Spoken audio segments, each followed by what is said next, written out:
Hey everybody, this is RC Peck with Fearless Wealth, and I wanted to add this video to the previous one I just did because I thought it was important to visually show you how the bond price fell, collapsed, came down once the stock market broke out. So the screen you're looking at is still bonds on the top and stocks on the bottom. TLT is the iShares 20 plus year Treasury bond ETF. So I'm going to use that to represent bonds in the United States. And on the bottom is SPY with dividends reinvested. Same thing for the top. Dividends are reinvested. So bonds on top, stocks on the bottom. And this price chart is 17 months in length. So on the bottom, you see stocks. And what we have is the stock market basically going sideways for about, let's call it 10 or 12 months, depending on where you want to define it stop going sideways or where it stopped going sideways, but stock market on the bottom. And what I want to show you is, let me get my little inspect here. So you can see here between the two blue vertical lines on the bottom where the stock market fell. Now that fall, the black line on the bottom, it's not that big. It's about 13 or 14%. But you can see at the top, it didn't really bother anyone because now just let me show you. This is how much bond prices move between the two blue horizontal lines. Bond prices didn't really move that much during this correction down here. And so you know the first one didn't really bother people that much. But then if you want to start looking at the second one and you see the whole length of the second one, it's a very different story between the two blue vertical lines. Is the second, call it a 14% stock market correction. Again, stocks on the bottom.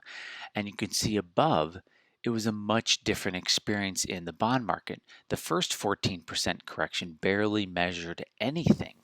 But the second one, check that out. It went up about 11%, where the first one, let's see, it went from here to here. That's a movement of about 1%. So the first stock market correction, the bond market volatility, the bond market price only went up 1%. The second one, it went up 10 times that for about the same percentage, but it was the second correction. And so people were getting much more worried that something bad was going to happen. Now look at this. After this correction where between the two blue horizontal lines, after it corrected, right?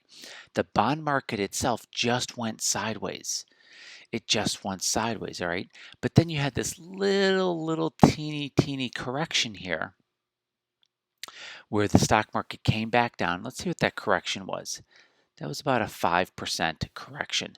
That really freaked people out because you can see here, we can go from here to here. If you look at the top bond, if you look at the top screen where the bonds are between the two blue horizontal lines, you can see what bonds did for literally a 0% increase, because between here to there, right down here, the market didn't actually do anything. It had that 5%, but it came right back.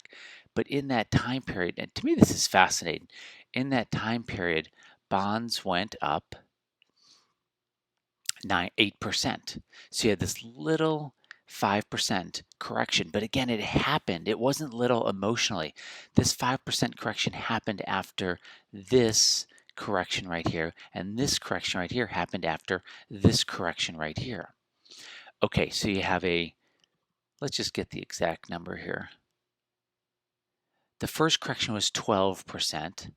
The second correction was 13%. So you had a 12% correction, a 13% correction, and then a 5% correction.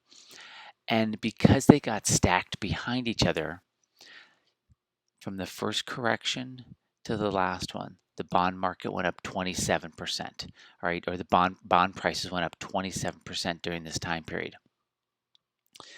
Once the market broke out, once the stock market broke out, bond prices came down hard. They came down 18% from this very peak here.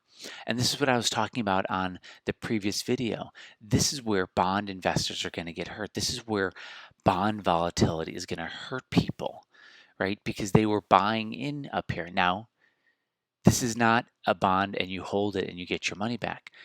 Those same people who were getting stressed out and overwhelmed with a 12%, a 13%, and a 5% correction down here, up here, they don't know it, they're about to sustain an 18% correction, a correction that is much bigger than anything that happened in the stock market during this 10 to 12 month period.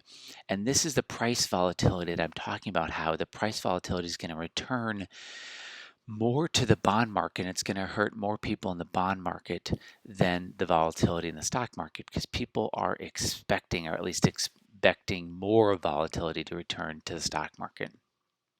So I wanted to make sure you saw that. All right, thanks guys. This is just another step in helping you protect your money and your future. Until the next time, this is RC Peck.